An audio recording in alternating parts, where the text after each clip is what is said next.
mad as hell, and I'm not going to take this anymore! Hey guys, you ever have guests who just kind of show up because of a shared sense of chaos? Well, that's how today's show happened. Matt Hampton and Tom Ingegno, which I'm totally mispronouncing, run the Irreverent Health Podcast that I was just recently on. And we had such a ridiculous time that I told them the next time that they were in New York City, you're coming to my studio, and they did.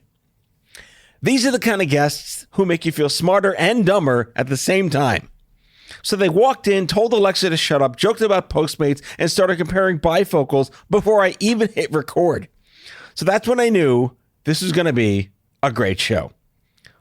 One of them designs AI systems. The other sticks needles in people for a living. You're going to decide which one is which. So we're going from Disney animation dreams to cannabis dispensary data science, from acupuncture philosophy to robot radiologists, and back to the absurd comedy that is American healthcare. So this show is a perfect image of equal bromance. Three guys, three loudmouths who somehow make healthcare funny again. This is Matt Hampton. This is Tom, last name unpronounceable, and this is Out of Patience. Enjoy the show.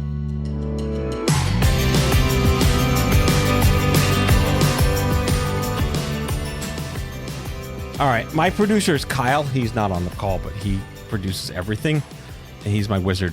If you need to say something again, or you just want to make fun of the fact that you spit up all over everything, just say, Kyle, I'm going to take that over again. Okay. I will not be saying that, but that's awesome. I'm going to start saying that on our show. Yeah. Yeah. Also, every now and then I'll make a pop culture. Hey, Kyle, pull up that clip, and he'll just like Rogan, like he'll like find the theme to Laverne and Shirley. It just right. Well, that's going to. Does he edit that out for you? I can do it. No, my listeners know. Hey, Kyle, pull up that clip, or whatever it is. And it's just All like, right. yeah, got it. Producer Kyle. You know, Bill Simmons calls it Producer Craig, right? Yeah, Producer yeah. Kyle. We're just going to have to make up a name for a fictitious. We're just going to have a fake producer. A fake producer, yeah. I have a fake assistant. Oh, I have a real I don't one. need one anymore. I used to have a fake assistant. His name was Alan Swan. I just outed to everybody that Alan Swan is not real after 15 years of using him. 15 years. Yeah. But Alan was someone I used to basically pretend to be my publicist or my manager. Sure. Like the bad cop guy could say no, and gatekeepers, and I have real people now, which is great. With it's tragic news, but Alan has died. Yes. We lost Alan. We lost Alan. Alan didn't make it. Alan was at sea somewhere. He was ski bungee jumping. Ice came and got Alan. Oh, that's funny. Yeah. Guys, you're fucking here. That's great. This is amazing. I love it. You came to the city to see me. We did. And only me and no one else. Of course. That's the Well, story. look, and I'm we sticking to booked it. the tickets before we set anything else up. I will tell you that. So there was a 99% chance at that point. We were like, we're going to be there anyway. Yeah.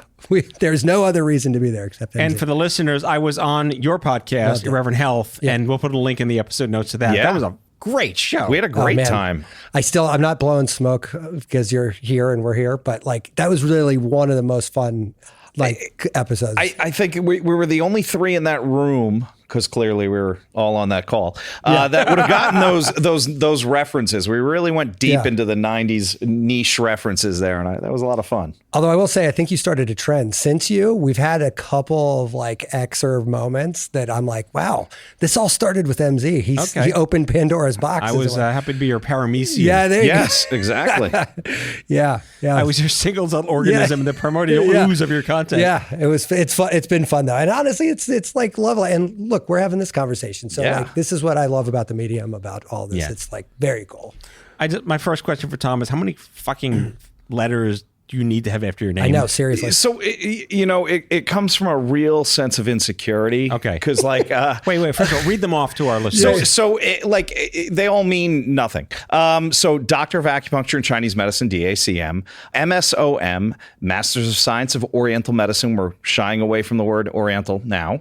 And then licensed acupuncturist is after that. But I can add more if you want. I'm also ordained in 7 different churches. Okay.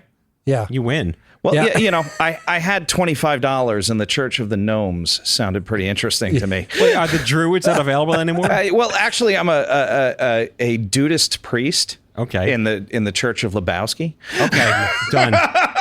Done. Oh man. Yeah.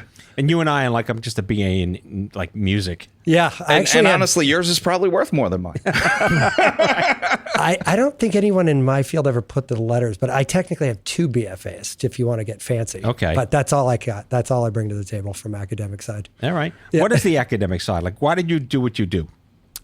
I actually wanted to be an animator for Disney. That was really what I wanted to do. When they were, I'm going to totally age myself, but... Imagineer, is that the word? They were drawing Aladdin. Remember? And I was in Florida. My grandparents took me on a trip, and they were literally drawing it. And they had these animators behind glass like fish. Like it was like, and they're like just a zoo. Yeah, and they're they have like the 4 sheets of Mylar between their fingers, and they're doing it. And I was like, just glued to the glass, so much so that the guy was like, "Does he want to like maybe look around or something?" And I'm like, fuck yes, I want to do that.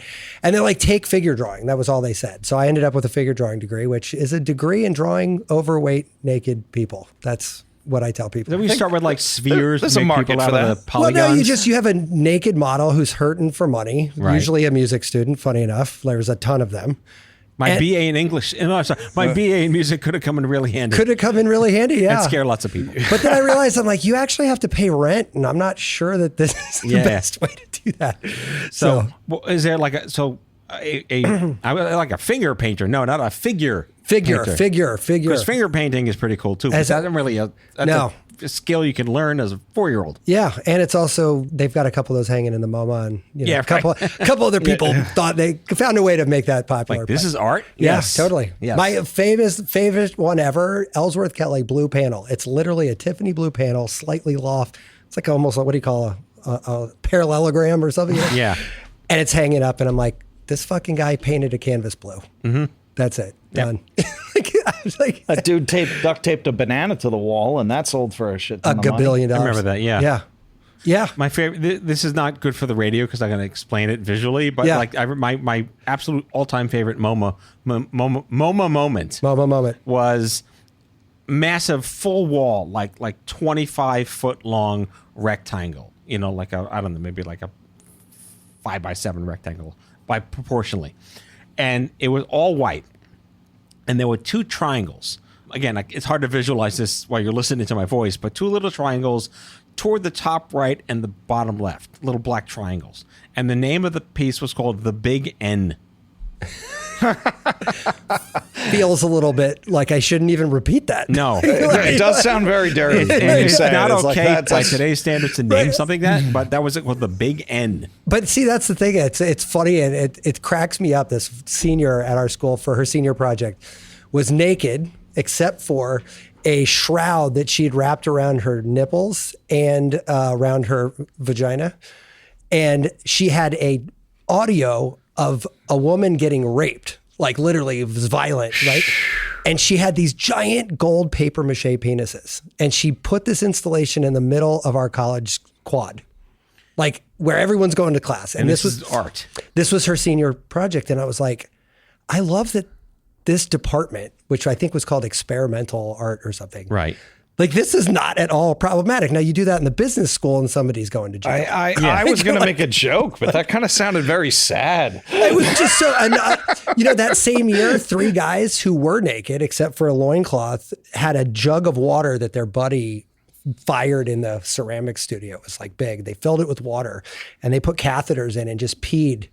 And the installation went on until the jar in the middle was filled. And I'm like, okay, well, I guess this is what art school's about. Yeah. Art, yeah. You learn how to do that. I just, like Matt and I have known each other for like 5 years now. That Matt, yeah. And I'm, I'm glad I don't know everything about it. Wait, how'd you guys meet? Shift Society. Yeah, Shift Society, a group out of Baltimore. What do they do? Shift was a management They would all consulting. wear a catheter. And pee into an urn. Yeah, except for Shift did it. We were all on peyote and, no, I was kidding. It was just a think tank kind of thing. Just, I guess they call them high-end networking. It was just, Okay. Yeah, Matt and I met both, the owner both around the same time. And he's like, hey, you guys are cool. Let's come on in and hang out. Right. We were both like, we're not supposed to be in this room. Yeah. There was a lot of imposter syndrome for sure. Were you back? That was when you were in the cannabis world. No, I'm still in cannabis. I've been in cannabis since 2002. Yeah, I've definitely, before I knew it was going to be popular, I just liked head shops. So states' rights are your friend. States' rights are your friend. Yeah. States' rights are definitely my friend, which we could get into this on another podcast, but I do think it's funny. Everyone's like, oh, legalize weed. But like now every other featured problem of the day that a state could also vote on. Mm-hmm. No. This has got to be national. I'm like, well, you can't have this both ways, guys. Come on. Well, that's the thing. Like, with one stroke of his stupid pen, Trump could deschedulize this. Totally. I don't know why. No one's done. Why is there is this still like a marijuana anti-pot lobby? What's going on? You know, it's all the jazz music. They don't want all all the jazz music. Yeah. But in 2020, or when did he lose the first time? 2020, right? Yeah. I don't remember. Yeah, it's all been one hellish nightmare. I said 5 minutes before you go into the elections, just legalize this. You're still president. You would win. Period. It would have been like a no-brainer, right? Like it would. Well, because I mean, being in the cancer survivorship support world, weed was part of the narrative as early as 20 years ago. For sure. In fact, I could tell you a personal story. My wife's brother, my late brother-in-law, he died at 19 from cancer. He was diagnosed at 15. Oof. And he smoked pot to ease the nausea and the munchies, all the traditional things. And he was like scrutinized by the neighbors and like, it's not okay. This kid needs this to be, it's not about getting high. It was about getting well, asterisk.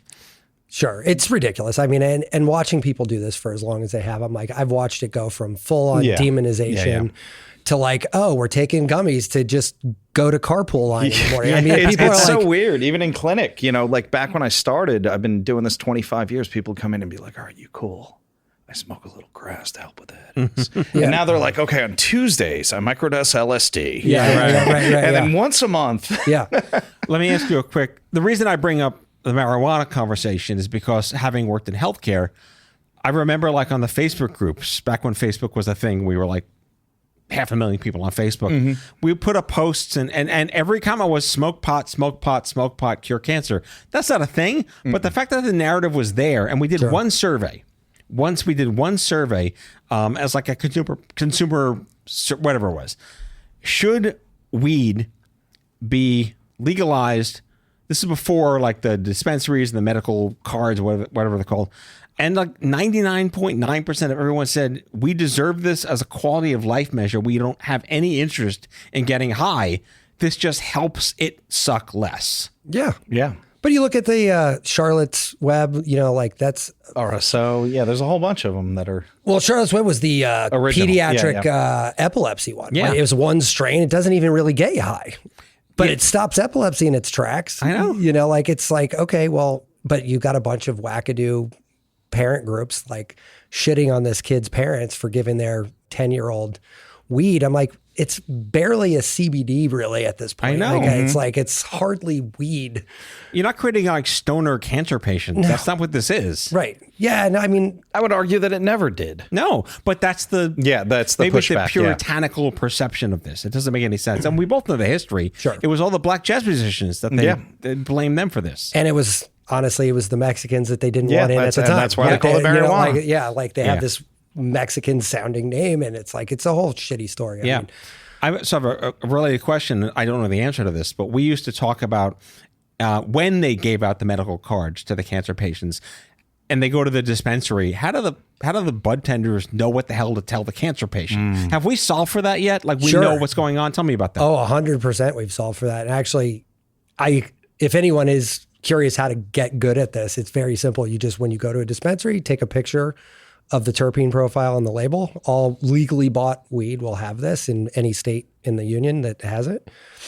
And then if you like it, you don't like it, or if you liked something better about it, like this was really good for focus, or I really had nausea and this is, and you felt great, make a note, because what you'll end up doing very quickly is you'll be like, okay, like for me, beta-carophylline and myrcene, when those match numerically, I love it. I don't even have to look at it. I don't have to know. It's just, I know I'm going to like it. Why? Because I've done this a million times and I know that terpinolene is a mood enhancer, limonene, pinene, like there's 300. But I mean, is there like an FDA database type there's thing a PDR. There is. There is, yeah. It's called cannabis PDR. It's been around for a while. Wow. Yeah. I don't know that. Yeah. I mean, why would I know that? But yes, that's good to know. But does the cancer community know that? I'm not. That's an interesting one. I would hope that there's enough, savviness that they would do their own research. Anybody that's coming in with Have you met the internet? Yeah. Have you met the internet? Yeah. I try not to interact with the internet. Yeah. I mean, that's fascinating because, like, again, it goes back to you're going to a dispensary. You happen to be dealing with cancer, but you're still a consumer. How do you know what's right for you? It's N of one, man. Yeah. Everything's N of one. And everything. And again, that's why I said take pictures. It's the lowest tech way to fix this problem for yourself. Because after like 10 or 15 of them, you start to spot the trend. It's not, it probably wouldn't even take you that long, right? Right. And there's no negative side effects. Just like you might get a little of this or a little of that. Yeah. But you're not going to get worse. You're not going to get worse. And you know what is also fun now in Maryland? I don't know how it is everywhere else, but you can get pre-rolls with the same information on the back. So you get a pre-roll of this. You're locked into it for one joint. 1/2 gram. Yeah. Yeah. A 1/2 gram. Who gives a shit? If it sucks, don't buy it again. Like it's, right. It's not a big deal. I mean, there's no like methylated blood test that'll tell you what strain is right for your symptoms. I wish there were, but go invent that. There's a lot of AI out there that's actually done amazing There's a couple of people jobs. working on Yeah. it. We'll drop some names after. Maybe hook up. I mean, this is just, again, I just point of fact, I could never smoke because of the damage to my esophagus. Oh. And I've never smoked in my entire life, but I tried it once and like my throat's just a hot mess even 30 years later. Also, I have chronic dry mouth from zapping my body. So the I don't know, the tsunami ebb tide of having even the remotest thing. Like, that'd be challenging for sure. yeah. I mean, not that I wouldn't want to have anything recreational if it supports me, but I can't even do it. But now there's got so many. There's sublingual, there's epidurals, there are not epidurals, patches. Yeah, patches work pretty good. I mean, it's like you name your delivery mechanism and Well, I mean, you're just 25 years you've been in the been a long business. You've time, seen a massive shift in culture and retail and... You know what though? We were just talking about this the other day, this 7-hydroxy, so now... So we've moved, right? So we got rid of the demonization of cannabis. Now we're into demonizing kratom and a bunch of other compounds, psilocybin. People are demonizing psychedelics. Well, that's the next big thing, the next big scary unknown. But there's now science and data for that. And that's funny because there never was this for weed like there is for psychedelics. And that's the one big thing that... Well, because they can make money on it now. Well, you can make money. And it's reimbursable. And it's materially different from a science and research point of view than cannabis ever was. Right. Right. So, all right, let's take a quick break. Sure. And we'll be back for part two of this episode that is not yet named. Yeah. But we're going like full blown green here. Yeah, there you go. All right, right back, folks.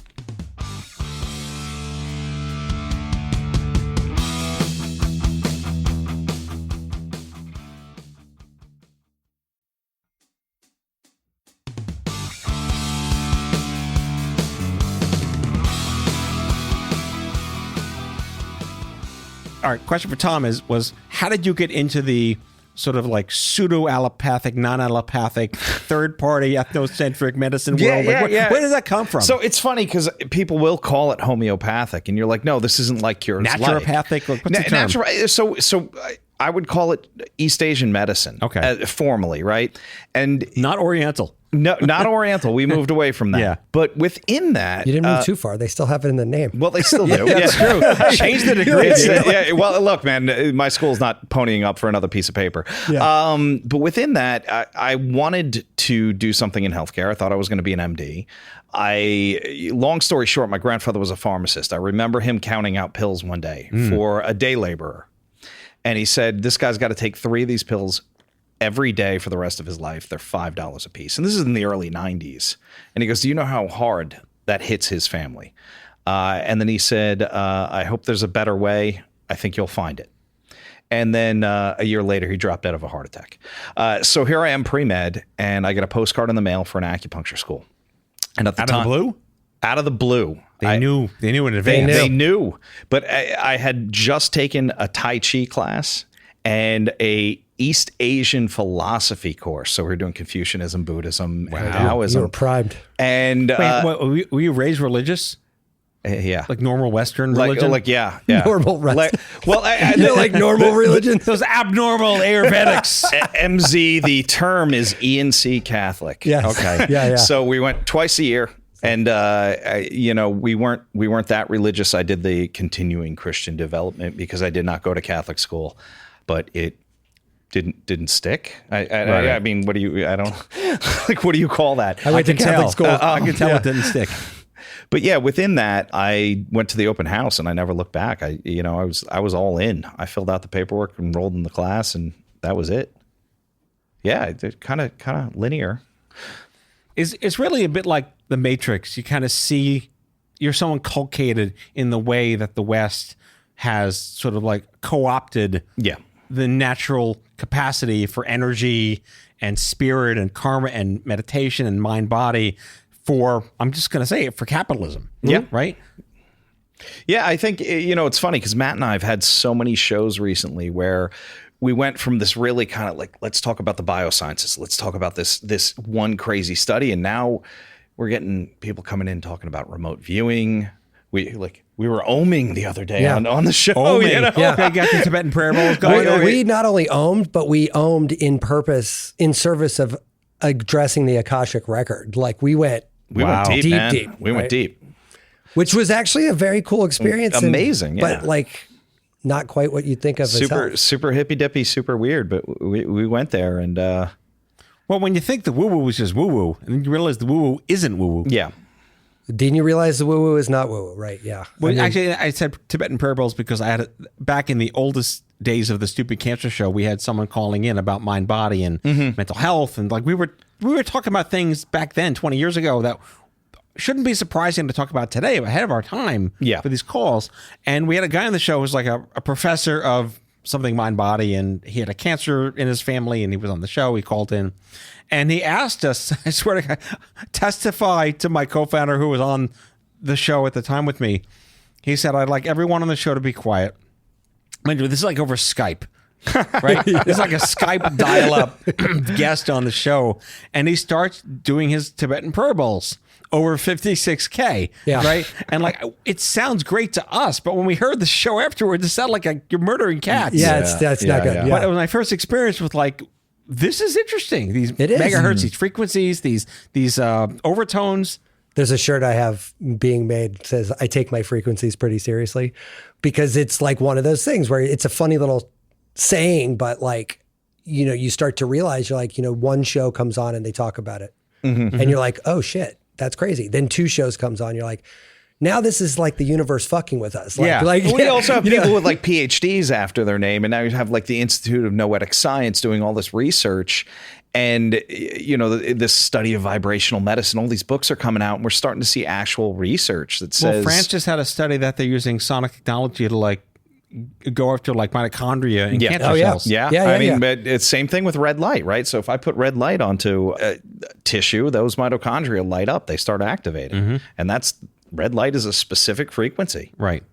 Is everyone that lives not in the Western Hemisphere like face palming that these idiots are finally figuring this shit out? No, because we've infected everybody. They're all just as dumb as we are. Yeah, they're just getting dumb and fat like us. So we've made them dumber. They haven't made us smarter. We have brought obesity to the masses. Oh boy. Yeah. We are literally the masses. Like the masses. Yeah. I mean, it's a funny quip, but it's totally true. Like we have made everybody just as dumb as we are. Oh God. Yeah. That's uplifting. It's easier to go down than it is to go up. It's just gravity at that point. So what's your daily business? What's your daily practice like? So what do you mean by your job in clinic? I'm in like clinic. The people you're seeing and the things you're treating. Okay. Thank you for clarifying there. I see a lot of chronic illness. I miss the days when it was all back pain. It was a lot easier right now. Dones, pills. Yeah, lay down. Okay, what are you going to do? I'm going to put some needles in your back. You get better. And now it's like real complex stuff. Lyme disease, a lot. Chronic Lyme disease, which, half the Western field doesn't think exists. Really? Well, then maybe half is an exaggeration. It's a bigger number than you would think. And most most stigma on Lyme disease. Well, because it's not something that's thought to be chronic, right? Like mono or mold toxicity and these kind of things. And I find myself kind of walking this tightrope of like tinfoil hat or like, is it actual medicine? Right. So you want to do the things that work, and you don't want to get swept away into the Tylenol causes autism kind of stuff.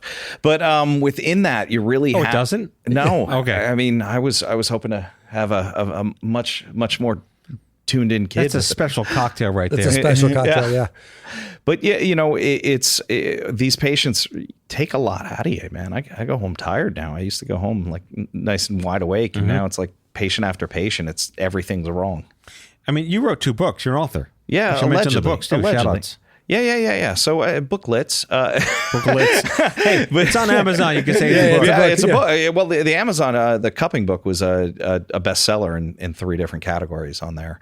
That teaches people how to do cupping at home. It was something that was going back throughout history. It was folk medicine. You did it in homes. Grandma did it. And we kind of lost that. Yeah. Speaking of things that kind of didn't carry forward, and now there seems to be a return to that. So I had that once done. I came home. My wife thought I had the pox. yeah. Yeah, it's. I mean, that's part of the whole process, and that's what everyone sticks with. Yeah. And your other book? You got sick. Now what? Yeah. And let me tell you a story about that, because it wasn't really. That's why we're having a podcast. Well, by the yeah. way. This is long the form. right time. This is long form. This is right. This would be the place But to tell within a story. that, I had gotten to talk to somebody at ABC News, and they really wanted to do a story on me and everything. And then they get to the point where they go, okay, where have you been published? So I start listing North American Journal of Oriental Medicine, here. And they go, no, what's your book? Yeah, they want Wiley Publishing. Yeah. And I said, Philippachi. I don't have a book. So I went home and wrote a book. Okay, just like that. Just like that. But it was 7 little tips from East Asian medicine to kind of help people get over colds and flus. Wow. Was it received well? I didn't promote it at all. Have you read your reviews? I don't think there are any. I did. There's 3. Yeah. Everyone liked it. Oh, Yeah, that's great. all 3 of them. 100%. Yeah, 5-star ratings for 3 people. That's great. There you go. No Yeah. comments though. Just that's 5 that's stars. it. And Amazon, they had 6 reviews on the first book and 3 on the other, and they were all like good reviews. Well, look, we'll take it. Those we'll are take it, yeah. some 9 quality Those people. 9 people. Actually, 3 of the same. So well, there's really 6 people. It's actually 3 people. They bought a copy for a friend. and your parents and your brother. Probably. I don't No, think it's my brother definitely would not. review it. Yeah. Yeah. Well, that was a joke about the amount of people who've listened to my show is a certain number. Let's say it's, I don't know, 3 million downloads or whatever the number is since 2007. And that means that either 3 million people listen to every show once, or my dad listened to every show 3 million times. Yeah, exactly. Yeah. That's exactly right. And it's probably closer to the latter It's cra- than the former. It is funny about this medium, though, when you're like, I don't know, what do these numbers even mean? Like, is it one person obsessively listening, or is it like a bunch of people? And that's always the problem with like internet audio. Radio you can track. Yeah. Okay. FM on your car, you know, on the airwaves, you can track who's listening and when people tune in and out. I did not know that. Yeah, that's how Nielsen's know the TV and radio. That's how they know where you are. Yeah. That's how they know. Because, you could be in a car driving, listening to whatever, Scott and Todd, and then someone in a car next to you listening to Scott, and you'll hear different ads on the radio, on terrestrial shit. radio. Holy shit. Right? Wow. So they know when to serve, like on the internet, your Google search gives different results depending on who you are. No one has nailed podcast metrics. Interesting. There's like downloads, listeners, listens, reach. There's they call them I call them listen outs. How long people listen to them? right. Yeah. People that there's no quantification on what makes a podcast. They say your downloads, but you could have like 10,000 people that subscribe, but just don't download that episode. Right. So subscribers, followers, listeners, downloads, none of it makes any sense. There's a lot of different ways yeah. you could slice this by. Yeah. Right. And thankfully there are some platforms that have their own like gold star algorithm that gives you like a Q factor on your show. So most people kind of go by that number. I say. Yeah, that makes more sense. Yeah. See, now maybe I'm just too old. Maybe I just look at it. I'm like, just make good fucking shit, and then you don't have to worry. Well, I mean, I tell people people come to me, I want to start a podcast. Fine, good. Go start a podcast. Here's the thing. It doesn't matter how many people listen to your show. It's about who listens to your show. And I try to give people some really inspirational ways to think about their reach. Let's pretend you have 200 people listening to your show. That may not sound like a lot of people, but let's pretend you're on stage and there's 200 people in a hotel room listening to you. That's a lot of people. That's a lot of people, Right. yeah. So it's the perspective of what you want to say to who and what you want them to feel. Right. Yeah, that's a good way of looking at it. So Irreverent, I want Or in our case, those you are just- not words.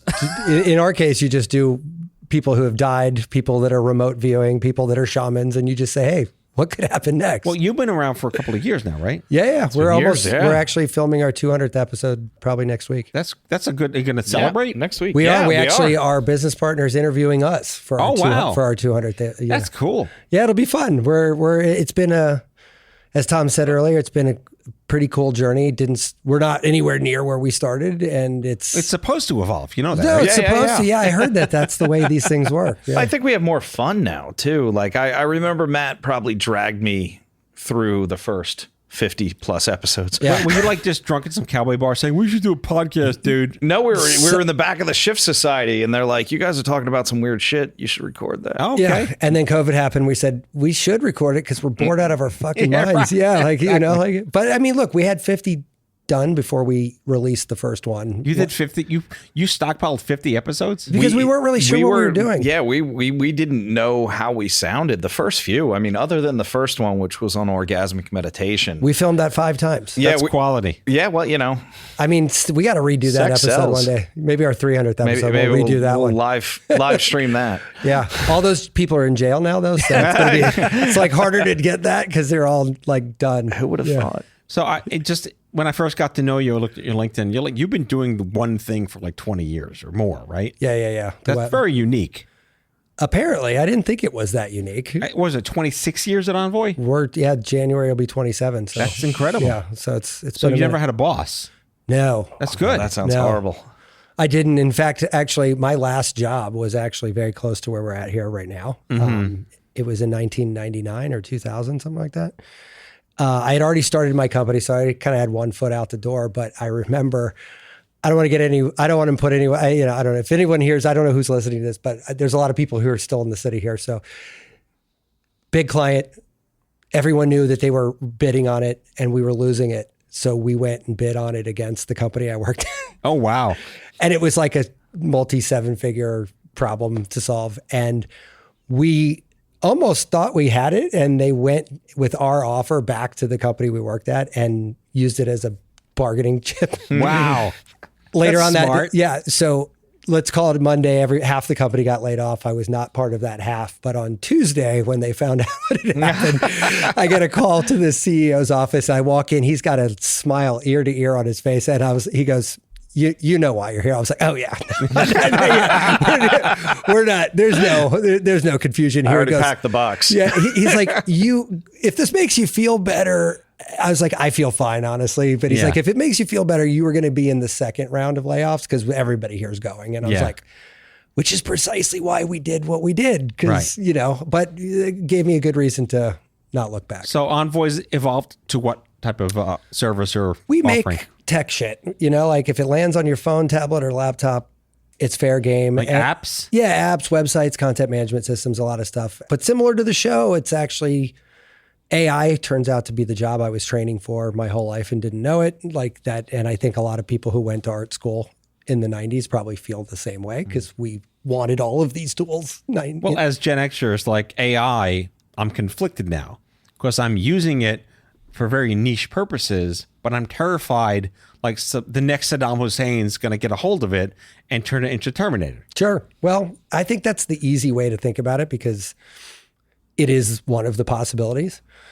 But there's 15 liquor stores on this street, right? And I could go to any one of them and buy a bottle of Jack Daniels and funnel the whole thing and kill myself. Like I could do that. That's also one of the possible options. Right. It's not necessarily where it's going to go. So I don't know. Outside of a couple philosophical wormholes that are fun to go down every once in a while, it's like, okay, let's just assume that's not where we end up. Let's just assume. I'm not saying we wouldn't or can't, but in healthcare, it means something different, in my opinion. And I think in healthcare, it is the holy grail. I'm more optimistic when it comes to healthcare. I mean, Matt and I have talked about this on the show a couple of times. What show? I'm not sure. I just go into my basement for a couple of hours every Thursday.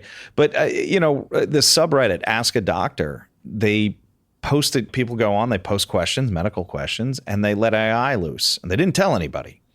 And then they went back to ask those people who posted questions. They said, who gave you the right answer? I believe AI was right 75% more time. Wow. And then they asked who was more compassionate. AI was more than 85% it more crushed it. compassionate. More than diagnostic accuracy, empathy. How does it learn that? So look at it this way. If I have to answer a question, and I've been asked that question 30 times, Matt, you got a fucking headache, right? But AI goes, oh my, that must be so difficult to deal with. You see, what's happening is right, and it's no extra lift for them, where for a human, it actually takes some effort to say the nice things. So you program the artificial empathy into it. Yeah. Well, it's a natural byproduct of people don't think of this long enough, but LLM is large language model. Like the L is pretty fucking important when it comes to this because it's trained on language. So from a neuro-linguistic standpoint, it's a ninja. Like it's really, really, really good. Right. And people, I mean, to Tom's point, if you had a doctor who could spend more than 7.5 minutes with you at a physical, how much better would that physical be? Then there's another layer to that, which is the clinical part of AI. Do we really want robots dispensing clinical medical recommendations to human beings, or should there be a human being involved in that process? I think as the AI gets better and better and we can start to trust it more, it's going to be a natural evolution whether or not we want it to happen. Right. I also see from a lot of these subtle cues, these little signs and symptoms that don't necessarily make it to the front of a human's brain, get incorporated into AI quite nicely. And it's those subtle things where we might make a different diagnosis if they're missed. So I think those little things that come out of AI might actually help save more lives in the long run. And honestly, I had my rotator cuff problem and I had an MRI. I had 364 images on 7 different segments. Right. I uploaded all of them to ChatGPT and said, tell me what's the problem. Its first question was, do you want these, all of them? I could annotate all of them if you want, but how about just the medically relevant ones? I'm like, that sounds better. And then it zip, zap, zoop, did its thing. And then it says, would you like me to annotate these? I was like, get the fuck out of here. Yeah, sure, do that. It gave me 3 frames. It said, here is your rotator cuff. Here's why it's not fucked up. You have bursitis. 2 weeks later,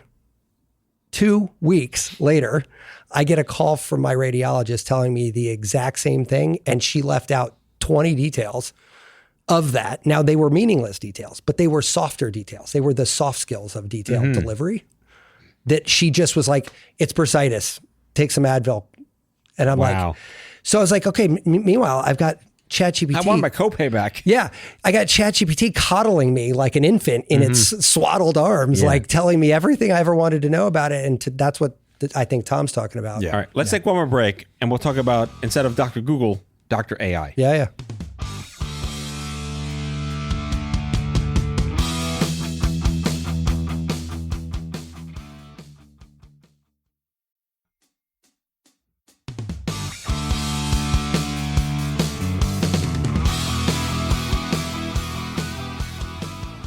So back in the day, doctors complained that patients would bring reams of printed out paper from Dr. Google because they knew better than the doctor, or they were like, have you considered this?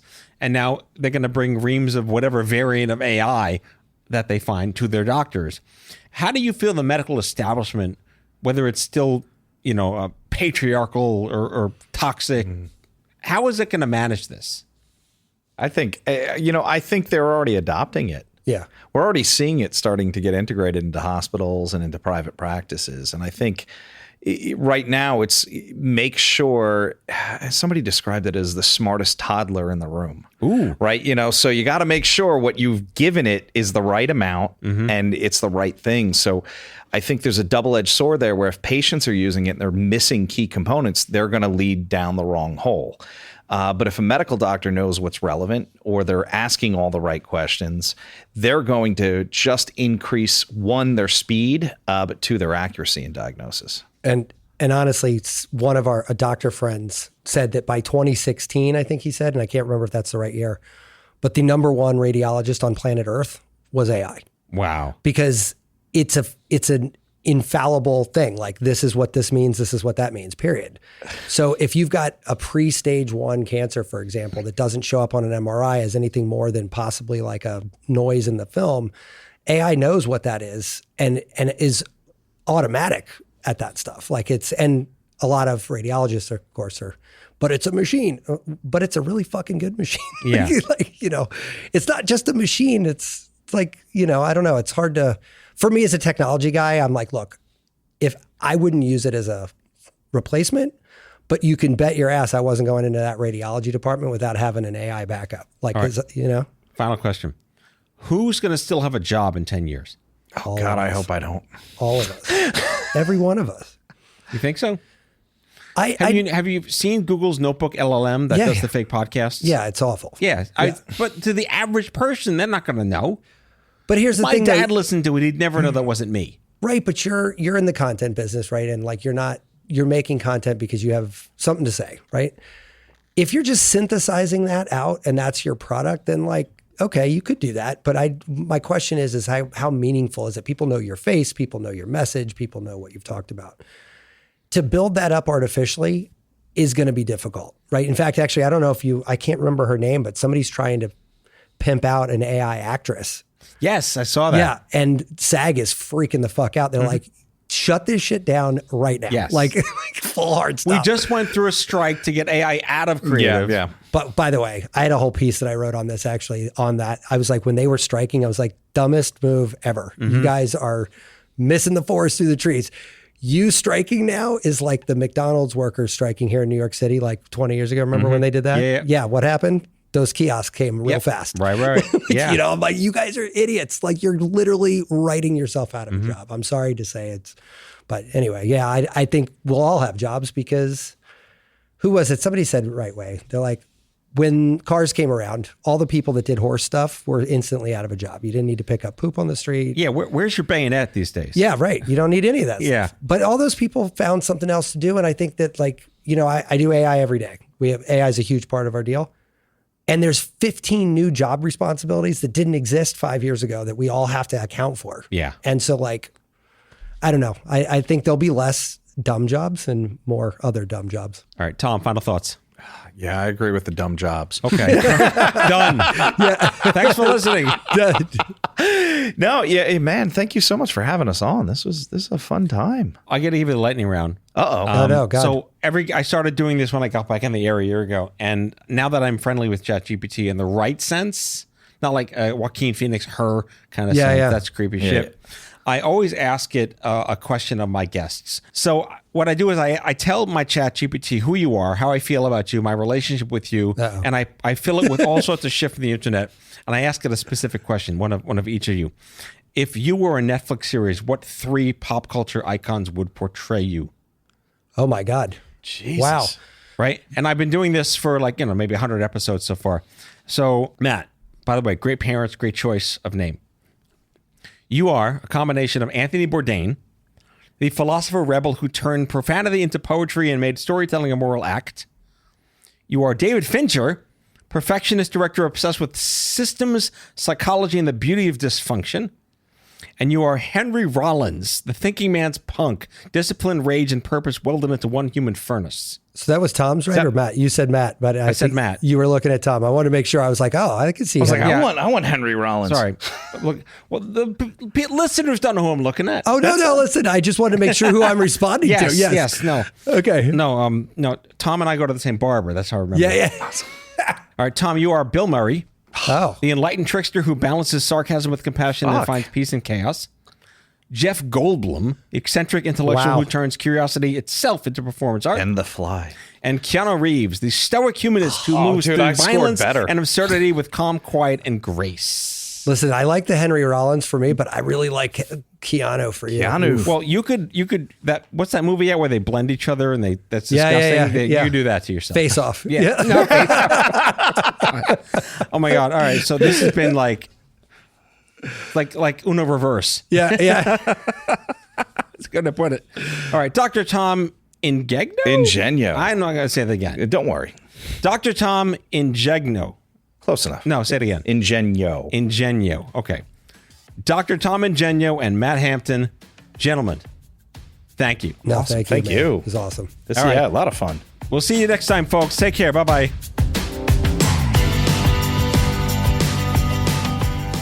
Out of Patience with Matthew Zachary is a production of Matthew Zachary Worldwide. The executive producer is Matthew Zachary. It is mixed and edited by Kyle Moore. If you like the show, ratings and reviews are always welcome wherever you get your podcasts. If you have guest suggestions or would like to learn more about sponsorship opportunities, email podcast@matthewzachary.com. For more information about Matthew Zachary and Matthew Zachary Worldwide, visit matthewzachary.com.